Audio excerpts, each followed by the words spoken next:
दोस्तों 14 जनवरी 2025 में करीब रात का समय हुआ होगा, 2:40 का।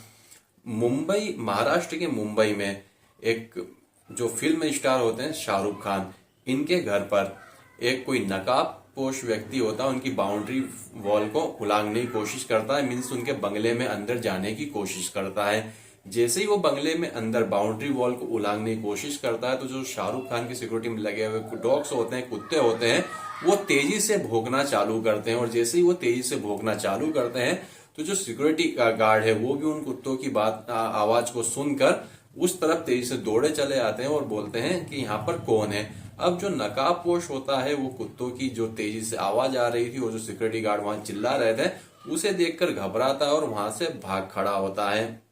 वहां से वो भाग जाता है और जो सिक्योरिटी गार्ड होते हैं वो भी इस बात को गई आई कर देते हैं, क्योंकि जहां पर भी आपने देखा होगा कि जिन लोगों की फ्रेंड फॉलोइंग ज्यादा होती है, फिल्म स्टार होते हैं, वहां पर ये घटनाएं होना आम बात होती है कि उनके जो फ्रेंड्स होते हैं उनसे मिलने के लिए कोई भी किसी भी हद तक चले जाते हैं। तो ये बात जो होती है गई आई हो जाती है। जैसे ही ये बात गई आई होती है, तो उसके जस्ट 24 घंटे के बाद में जो शाहरुख खान का बंगला होता है मन्नत, उसके 500 से 800 मीटर की दूरी पर ही सैफ अली खान का भी एक आशियाना होता है, जो कि होता है सदगुरु अपार्टमेंट में 12th फ्लोर पर होता है। वहां पर एक नकाबपोश रात में करीब, ये जो शाहरुख खान के यहाँ पर घटना हुई थी 14 जनवरी की हुई थी, और ये जो घटना हुई है यहाँ पर सैफ अली खान के आशियाने पर, ये 15 और 16 जनवरी कि ये भी रात में ही ये घटना हुई है, जहां पर एक नकाबपोश उनके घर पे आता है, काफी ज्यादा जो होता है उन्हें हानि पहुंचाता है। मीन्स 5 से 6 चाकू उन्हें सैफ अली खान को मारे जाते हैं। और उसके बाद में जो मुंबई पुलिस होती है, जो कि भारत की सबसे ज्यादा तेज तर्रार माने जाने वाली पुलिस होती है, जो कि टेक्नोलॉजी के मामले में भी काफी ज्यादा अपडेट है अन्य राज्यों की, अन्य शहरों की पुलिस से। और इसके अलावा देखा जाए तो जो उनका खुफिया तंत्र होता है, जो सूचना तंत्र होता है, वो भी काफी ज्यादा स्ट्रांग होता है। तो जो मुंबई पुलिस होती है वो 20 टीम बनाती है इस अपराधी को, जो ये नकाबपोश था, जो सैफ अली खान के घर पर आया था और जिसने काफी ज्यादा तबाही मचाई थी, उसे ढूंढने के लिए। तो पुलिस के हाथों में अभी तो कुछ भी प्रेजेंट टाइम में नहीं लगा है, और पुलिस का दावा भी है कि बहुत ही जल्दी हम ये जो नकाबपोश था इसे हम ढूंढ लेंगे।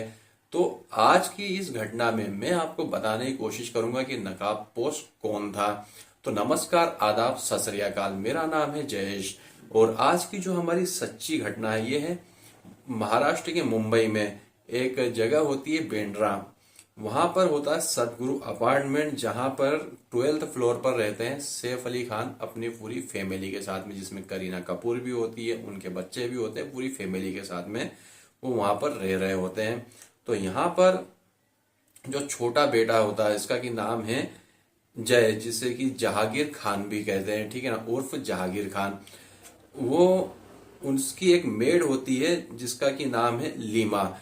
वो जो जय होता है उसे अपने रूम में सुलाने के बाद में बाहर की तरफ आती है। बाहर की तरफ आ जाने के बाद में अब जो मेड है तो घर पर ही ऑफिसली यहाँ पर रुकती है, तो वो भी अपनी सोने की तैयारी करती है।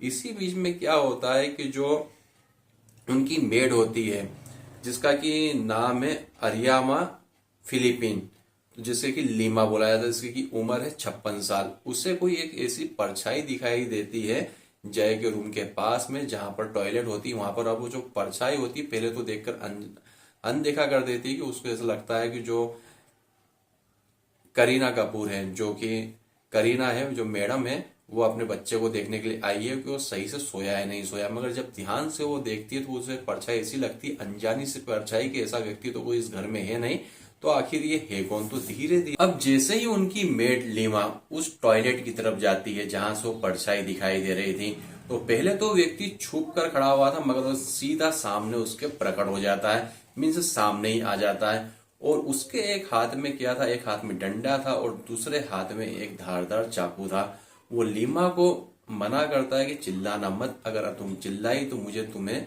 मारना पड़ेगा, मीन्स तुम्हारे साथ में हाथापाई करनी पड़ेगी। तो लीमा इतनी बात सुन के सहम जाती है, अब इतने में क्या होता है कि जो जहांगीर खान होता है, जो कि है जय जहांगीर खान, तो वो सामने आता है। अब उसका बीच बचाव करने के लिए जो लीमा होती है उसके सामने इस तरीके से खड़े हो जाती है, और खड़ी हो जाने जिससे कि बच्चे को कोई नुकसान ना हो। और उसके बाद में वो चीखती है। जैसे ही वो चीखती है तो उस घर में जितने भी लोग होते हैं, कितने लोग होते हैं, एक तो सैफ अली खान होते हैं, उनके एक वो व्यक्ति होता है, उसके बाद में टोटल 6 लोग उस घर में होते हैं, ठीक है ना, जिसमें 3 फीमेल थी और 3 मेल थे। वो सामने आ जाते हैं। अब सैफ अली खान जैसे ही वहां पर आते हैं तो वो पूरा ये घटनाक्रम देख रहे होते हैं। तो उस जो नकाबपोश था उससे बोलते हैं कि देखो यहाँ पर कोई भी ऐसी कोई घटना छीना झपटी कुछ भी नहीं करना, जो भी है बात हम बैठ कर करते हैं। अब उतने में इनकी बात चली रही थी तो वो लोग उनसे उससे बात करने लगते हैं। सैफ अली खान जो नकाबपोश है उससे बात करने लगते हैं। तो इस बात में 30 मिनट का समय लग जाता है, और जो नकाबपोश है उसकी एक डिमांड होती है कि उसे 1 करोड़ रुपए चाहिए। तो वो सैफ अली खान उससे और थोड़ी बातें करते हैं। इस पूरी घटनाक्रम में 30 मिनट का समय लग जाता है। जैसे ही 30 मिनट यहाँ पर होते हैं, मतलब 30 मिनट के आसपास की जो बात होती है वो पूरी होती है, तो वहां पर उनकी एक और मेड होती है जिसका की नाम है जूनी।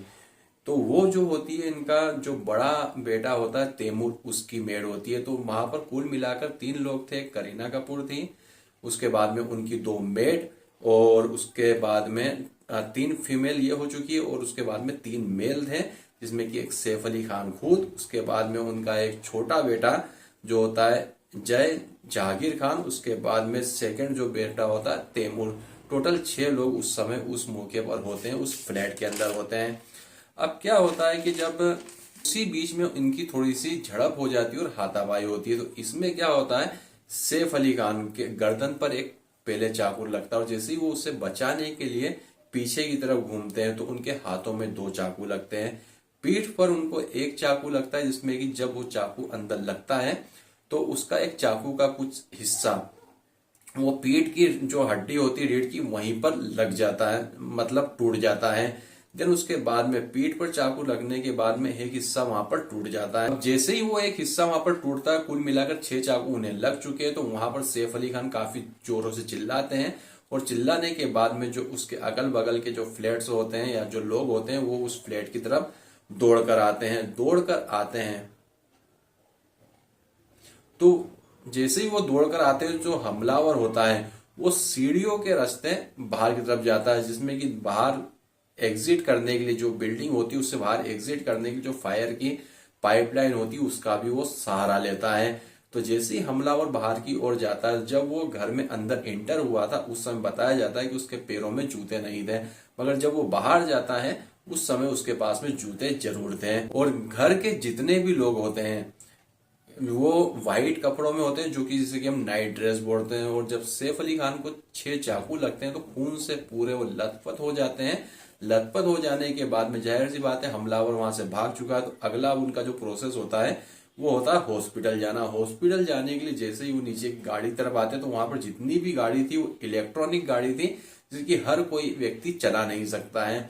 तो वो क्या करते हैं, बाहर निकलकर एक ऑटो का इंतजार करते हैं, और वहां पर एक ऑटो वाला जिसका की नाम है भजन सिंह होता है, वो सवारी ढूंढने के लिए रात में निकला ही था, और भजन सिंह इनकी आवाज सुनता है और उनके पास में आता है। अब वो भजन सिंह जो होता है ऑटो का ड्राइवर, जाहिर सी बात है कोई व्यक्ति उसके सामने पूरा खून से सना हुए कपड़ों में बैठा हुआ है, मतलब खड़ा हुआ है, तो वो भी घबराएगा। तो वो जो सैफ अली खान होते हैं भजन सिंह को बोलते हैं, मैं फिल्म एक्टर सैफ अली खान हूं, तुम घबराओ मत। और जो अपने सिक्योरिटी गार्ड होते हैं उन्हें भी कुछ निर्देश देते हैं। तो जो तैमूर होता है, फिर उसके बाद में सैफ अली खान होते हैं, और उनका एक और रिलेटिव होता है इब्राहिम। ये तीनों ऑटो में बैठते हैं। ऑटो में बैठने के बाद इनका डिसाइड होता है कौन से हॉस्पिटल में जाना चाहिए। वहां पर 2 हॉस्पिटल अच्छे थे, जिसका कि फर्स्ट हॉस्पिटल का नाम है होली फैमिली और दूसरा होता है लीलावती। अब लीलावती हॉस्पिटल ये क्यों पहुंचते हैं, क्योंकि वो जो उनकी बिल्डिंग थी, बिल्डिंग से बिल्कुल करीब था लीलावती हॉस्पिटल, और उन्हें ऑलरेडी इतने घाव लग चुके थे कि अब ज्यादा समय बिताना, अगर ज्यादा समय बीतता है तो काफी ज्यादा रिस्की हो सकता है। तो ये लोग जाते हैं लीलावती हॉस्पिटल। लीलावती जो हॉस्पिटल होता है यहाँ पर, ये रात में 3:15 पर पहुंचते हैं और डॉक्टरी की एक टीम तुरंत ही उन्हें हैंडल करने के लिए लग जाती है। रात में 3:15 पर इनकी टोटल से इलाज चालू होता है, इसमें की 2 सर्जरी होती है। 2 सर्जरी होने के बाद में दोपहर में करीब 12 बजे तक इनका जो रहता है इलाज चलता है। इलाज चलने के बाद में जो डॉक्टर की टीम होती है एक राहत की सांस भी लेती है, क्योंकि वो अब खतरे से बाहर हो चुके थे। जो सैफ अली खान थे, उन्हें जो चाकू का एक नोक लगा हुआ था, वो अगर रीढ़ की हड्डी के बीच में कहीं लगता तो उनको बॉडी को काफी ज्यादा डैमेज हो सकता है, लाइफ टाइम के लिए वो हैंडीकैप भी हो जाते हैं। मगर भगवान ने उन्हें उनका साथ दिया और ज्यादा उन्हें चोट नहीं आई। उसके बाद में जब उनकी पूरी सर्जरी वहां पर हो जाती है, वो जो डॉक्टर की टीम है 12 बजे तक पूरा उनका 2 सर्जरी और पूरा ट्रीटमेंट करने के बाद में यहाँ पर उसके बाद में उन्हें आईसीयू में शिफ्ट करती है। आईसीयू के बाद में उन्हें एक स्पेशल वार्ड में शिफ्ट किया जाता है। जैसे ही ये पूरी घटना होती है तो यहाँ पर उसके बाद में जो डॉक्टर होते हैं उन्हें 2 हफ्तों का बेड रेस्ट करने की सलाह देते हैं कि उसके बाद में भी 2 हफ्तों का बेड रेस्ट करना। उसके बाद में आपकी जो दिनचर्या के डेली बेसिस के काम होते हैं वो आप पूरी तरीके से कर सकते हैं।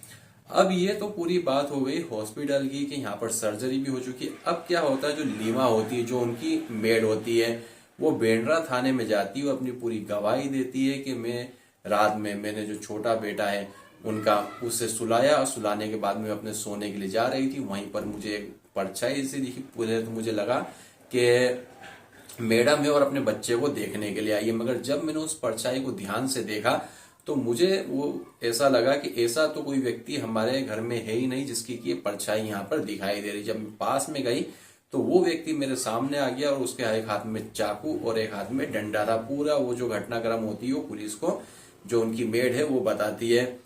जो कि यह इतना हाई प्रोफाइल केस था तो पुलिस की जो टीम होती है जांच में जुड़ जाती है और अलग अलग जगहों के जो उनके एरिया के जो सीसीटीवी कैमरे वो खंगाल रही होती है। तो वहीं पर उन्हें एक सीसीटीवी कैमरा दिखता है, में एक फुटेज दिखता है जिसमें कि जस्ट उसके एक दिन पहले शाहरुख खान के घर में भी इसी तरीके से एक व्यक्ति उनकी दीवार को उलांग कर घर के बंगले के अंदर जाने की कोशिश करता है, मगर उस अपने जो उसकी नीयत थी उसमें कामयाब नहीं होता है, तो वहां से भाग खड़ा होता है। मगर उसका चेहरा वहां पर क्लियर दिख रहा था। तो जैसे ही उसका चेहरा वहां पर क्लियर दिखता है तो सेम टू सेम जैसा कि सैफ अली खान के घर में जो व्यक्ति घुसा था उसकी भी एज सेम वही थी जो कि वहां पर बताई जाता है। और उसके बाद में उसका भी हुलिया और देखने का जो तरीका था, दिखने का तरीका था, बिल्कुल सेम वही था।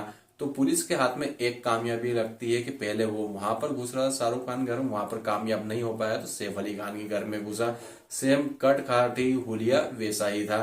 तो पुलिस क्या करती है कि जाहिर सी बात इतना हाई प्रोफाइल मामला है तो अपने जो जितनी भी इन्वेस्टिगेशन टीम होती है उन्हें लगाती है। तो वहां पर मुंबई के रेलवे स्टेशन पे सिम ऐसे ही कट काठी वाला साथ में अपने बैग लिए हुए एक व्यक्ति उन्हें मिल जाता है। जब उससे पूछताछ की जाती तो बताता है कि मैं अभी तक 6 घरों में घुसने की कोशिश कर चुका हूं, मगर जो सैफ अली खान का मामला है उससे मेरा कोई भी लेना देना नहीं है। तो पुलिस उससे अभी पूछताछ भी और आगे कर रही है।